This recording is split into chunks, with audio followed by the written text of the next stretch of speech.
Hey, everybody. Um, we're going to share something with you. Initially, we had planned a Zoom call as a way to check in with our four children and two of our grandchildren to get COVID 19 updates for episode 3 of our TV show, The Real Relationship Toolbox, to find out how everybody was coping with the pandemic. So the call took place 6 days after the dehumanizing murder of Mr. George Floyd. So, what was supposed to be just a routine call evolved into something deeper.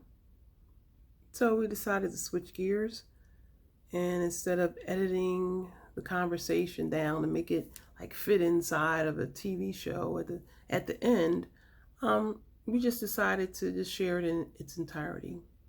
So, it's 3 generations of Rileys just being open and honest about this double trauma, the trauma of the pandemic and then the trauma of racism. Hi, everybody. So good for you to come on the call. Appreciate it. This is our COVID-19 check-in with our family. So I'll go first. I am still healthy. Business has picked up on one of my contracts, is what at least, and I'm still not venturing out. I'm at the age that I'm like, if I don't have to go out, I'm not going to be doing it. Uh, our trip to Hawaii, our anniversary trip to Hawaii that Destiny Eternity gave us for Christmas, that's being postponed because Cliff didn't want to be in a mask in Hawaii. And so That's right. But we're safe and sound, and so no complaints. But right now, my heart is saddened just over recent events, and particularly George Floyd, and just everything surrounding that has my heart kind of sad. And so the sadness or whatever I might have been feeling about the quarantine has kind of been overridden, really. So that's it for me, honey. For me, business is still as usual. Still working remotely, and I wasn't going to mention it, but my job is they're looking for ways that it could be permanent, where I can work remotely, which I'm comfortable with. Also, I'm still working out. As a matter of fact, I increased my working out and everything, getting my muscle tone back and everything, and so forth. And also regarding the George Floyd incident, my heart is a little heavy with that too. Heavy, and be honest with you, a little angry. I'm a little angry about it, but I'm trying to keep my anger in check, where I can think clearly and not walk in unforgiveness and bitterness. But I am angry about it because this is nothing new. This has been going on ever since I can remember, when I was a teenager and so forth. So my heart is a little heavy and saddened about that. So other than that, everything is good though. I'm healthy. My home is blessed. I still love my wife very much. Thank you. Okay. And yeah. All right. So. All right. Next, we'll hear from Eric, our high school student. How are you making out, Eric? I'm doing all right. Nothing really changed over the past. Ever since episode 2, just the same thing. About the George Floyd incident, I can understand what they're going through, considering what the police pretty much have been doing these past 70 years or longer. So how do you feel about it? Like, do you have any concerns as a young Black man? For the future, that's what I'm concerned for, and how people are taking this protest. All right, thank you so much for sharing. So next, Tara, our college student. 4.0. I am taking summer classes. Nothing really changed. I'm still like indoors and stuff. Oh, I'm still like out of work temporarily. They didn't call me back yet. Regarding the George Floyd incident, I'm very concerned for my Black friends and family, and I feel very angry and upset about it. So that's why I'm going to protest on June 2nd with my friends to express how I feel about it. And I did sign the treaty for the I forgot the cop name, for him to get locked up. Yeah. Thank you. Eternity. Okay, so in the last update, I said I'd started working, and 2 weeks ago, I started working back in the office again. Before I was working from home, but I've been working in the office for about 2 weeks now. I feel okay about it only because I agreed to it only because there's a small number of people working there. It's only at the most 6 of us, and so we're pretty spread out in the office, and people aren't allowed to come in anymore. Like, if they got a print order, they'll put their order inside this storage locker outside the building so they can pick it up without having to come in or without any contact, or people can pull up and they can go outside to give them the orders. So pretty much I don't really have any contact with people. Oh, in terms of before, I wasn't going out obviously because of the quarantine. On Memorial Day, I did go to a small gathering in a park, because they had upped it from gatherings of no more than 10 to 25, which my gathering wasn't that big. It was maybe only 7 or 8 of us there. So, but we were at a park and we had a little, some food. It was refreshing just to, be around friends and everything. And, but of course we were safe. We had masks and we were, being safe and careful and everything like that. And lastly, regarding the George Floyd incident, I kind of didn't really know how I felt about it. I mean, obviously it was upsetting, but it was just a weird time just because I was looking on Instagram a while ago, and there was just someone had put up a post, and it was all these people. Some of them I knew, but other ones I didn't know about, maybe 9 or 8 or so people who they were saying all these people had the same kind of fate as George, similar, death to either police brutality or shootings, things like that, just in this month. And I was like, what is going on? It was almost just I don't know, in this kind of dystopian kind of future type of thing. So yeah, I'm still processing feelings about that. But other than that, I mean, I'm doing fine. I'm good. Okay, thank you. Destiny, you can, yeah. So for the past couple weeks, as far as working, I've been doing freelance, and since my job it's open, but I haven't been called back yet. And they actually sent out an email not too long ago saying because of the kids, there's more kids there now, so first come first serve. But I got a good thing going down here, so I ain't trying to go back yet. But yeah, so I've been here in Virginia, Maryland, for a couple weeks now, and it looks like I'm going to be here for a couple more weeks, as far as work goes. I haven't, besides that, been doing too much. Well, I actually started a project. I like connecting with people, so it was kind of like a connection project. And just with, I mean, I've always felt strongly about being Black and what our men are going through since forever, really. So I kind of wanted to do a project with that. And I actually had this idea even before the George Floyd thing, and this kind of wanted me to push it out even more. And speaking of that, it's really sad, but it's I know a lot of people are in their emotions right now and frustrated and angry, but it's kind of sad because for me it's kind of numbing, because it's I'm just desensitized by it now, because it's okay, it's another one. And even with the past, going back to all the way with the LA riots and Frank, that's how the riots started, with him, and he didn't die. But so I feel like it's just another, couple more years, a couple decades later, and a Black man is once again shown being killed on a video, and people are writing out about it. Definitely, like, support goes out to the family and everything like that, and I try to do my best of being a voice for that. Besides that, I think that's it as far as me. Actually, I have one of my models here with me who's a part of the project. Okay, thank you. Thank you. We're going to work our way up to Brian. Not much has changed. We are still, I'm still going to work, and I'm still going to work too.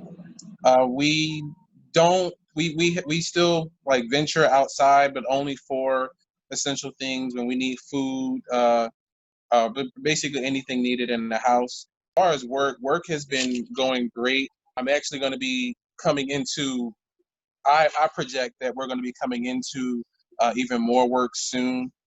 Thursday, we found out that Disney is actually going to be purchasing a large amount of our masks. They're going to be purchasing like 1 million masks. Whoa. And they're going to be using the masks inside their hotels, resorts, and on their cruise lines.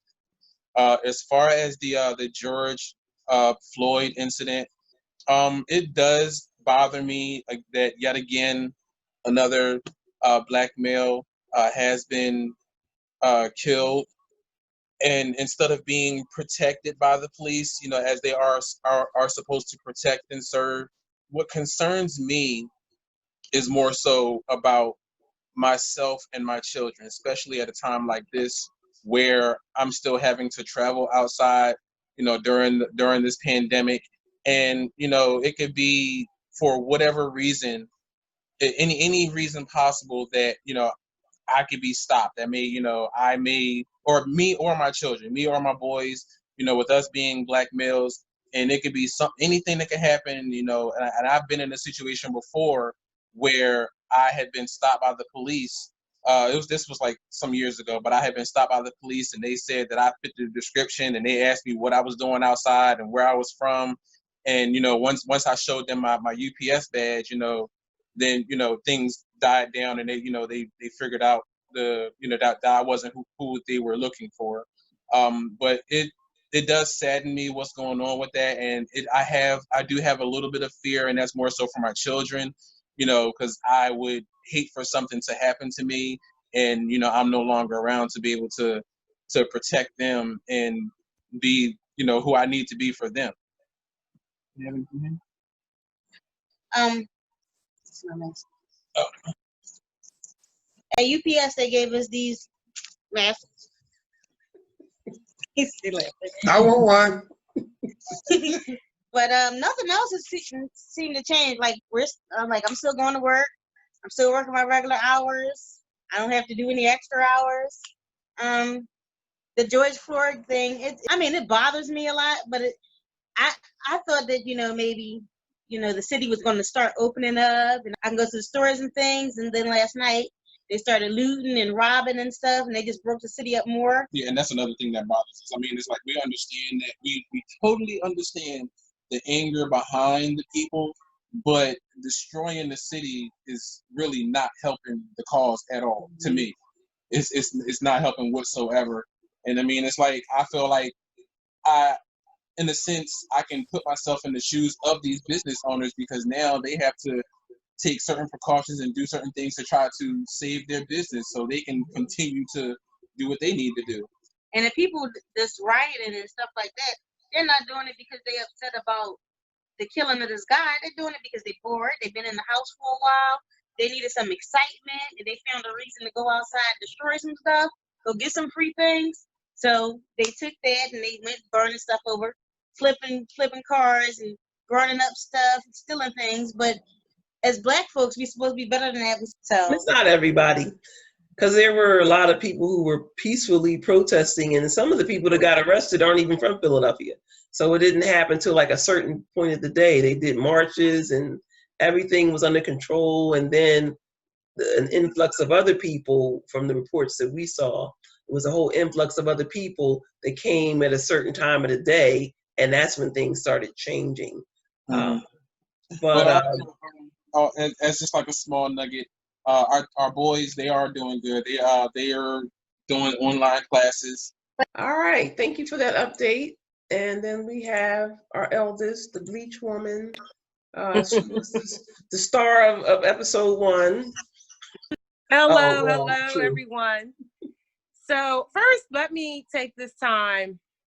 I want to say my daughter, Atira, all of my children, first of all, they are all healthy and blessed. And I really thank God for that.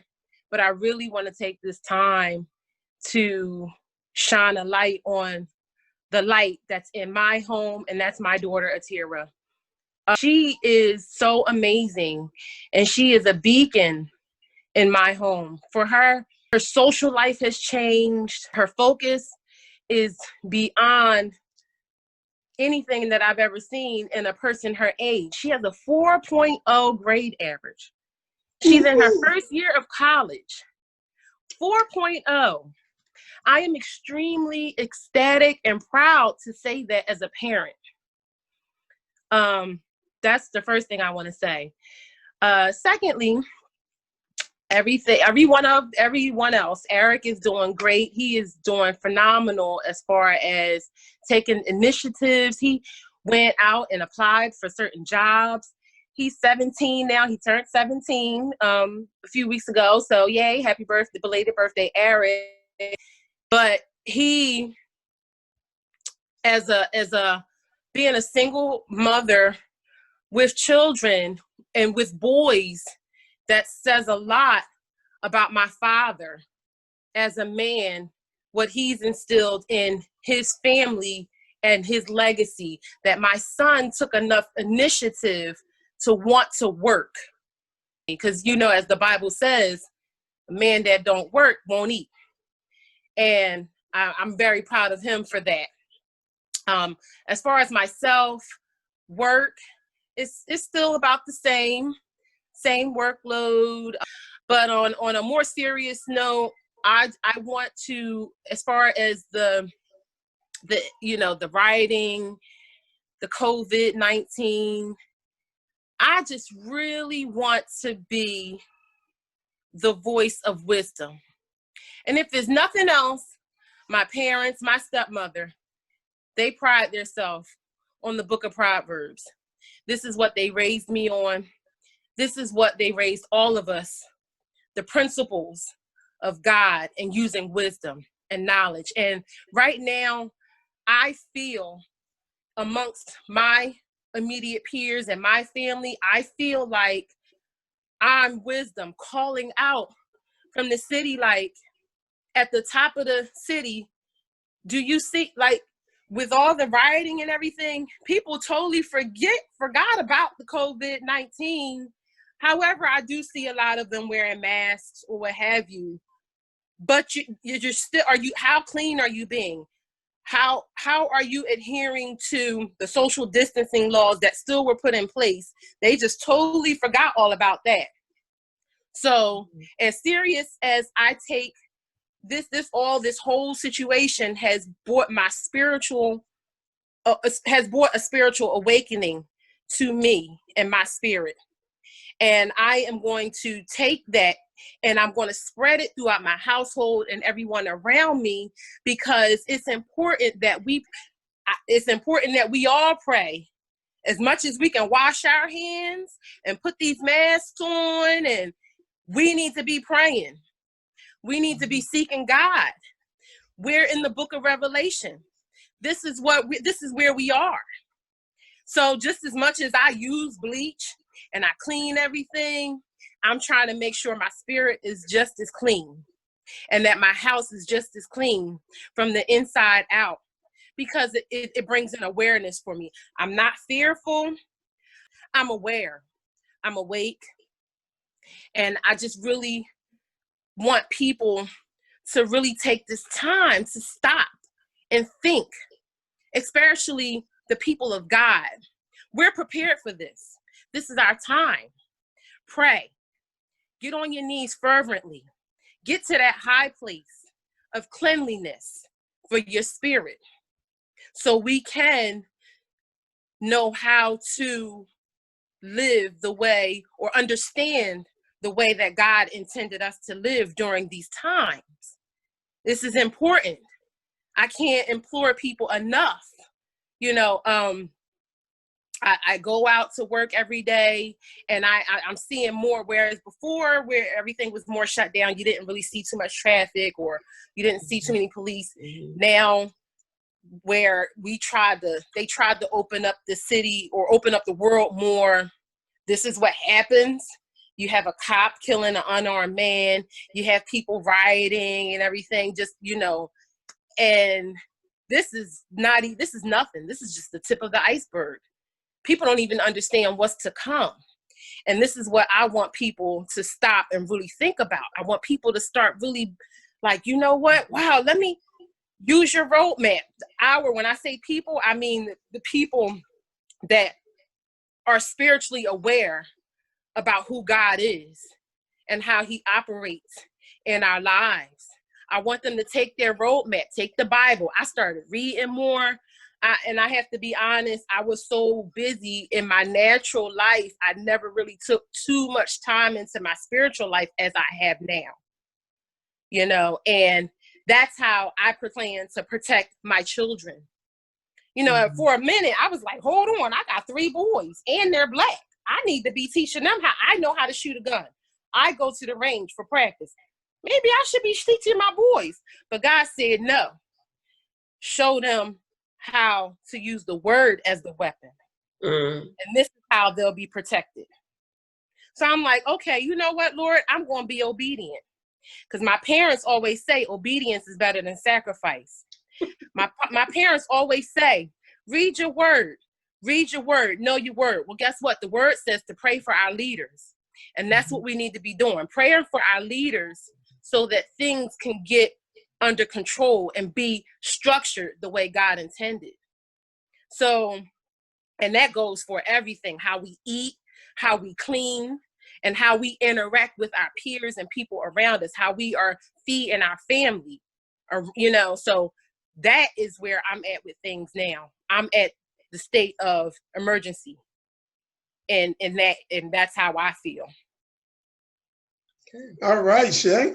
Woo! All right, now we're gonna take an offering. Yeah. So thank you, family, so much for checking in. I'm like, we got a whole episode here on this one phone call. Thank you, Shay.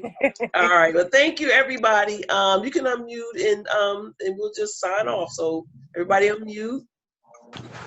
It's here. All right. You're welcome. All right, love you all so much. Love you too. Thank you. He's trying to be famous. Look at that mouth. What did he say?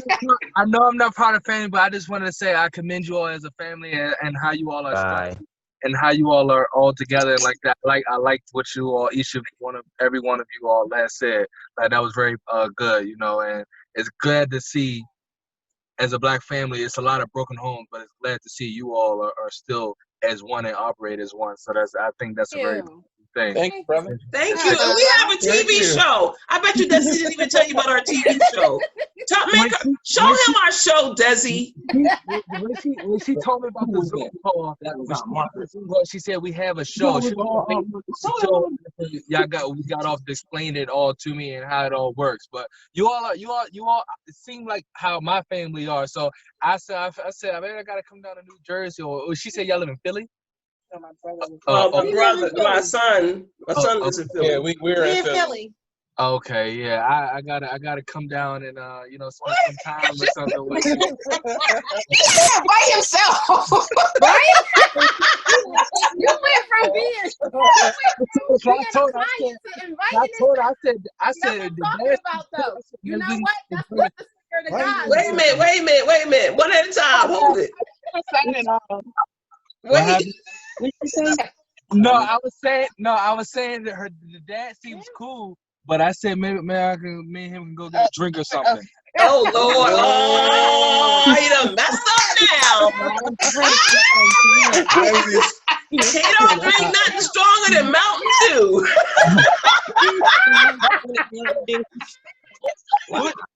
And I'm a Cowboys fan, so maybe we can. Oh no!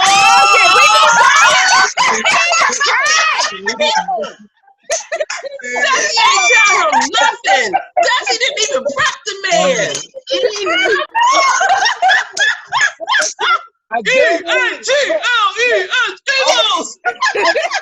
Oh man, I'm a gambling man. I guarantee you, both games. He gambled too. Oh Lord, what else did you do? What else did you do? Did you sell drugs? Desi, you having stopwatch in hand. Desi, you been having stopwatch in hand. What else? What else? I can't take no more. Are you a pimp? Are you a pimp? What else is left? Are you a secret spy for Trump or something? Who are you? No, I thought we were signing off. He's not here anymore. Desi, you better talk to him. Ooh, she ain't telling him nothing. Strike one, strike two. He's just a model. But if ever, stop talking. if everybody, Cowboys fan. we would be ball, right? So it got to be different. It got to. All right, thank you. All right. Shay, you better mention the word wisdom again. Yes. Please. I urge you. I implore you. Wisdom before you speak, my son.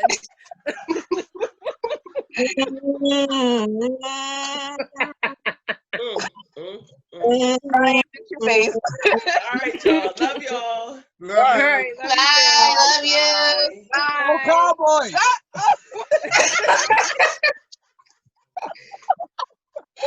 Annoying. You're like, I can't believe I can still hear you, Destiny. Oh, I'm sorry, Dad.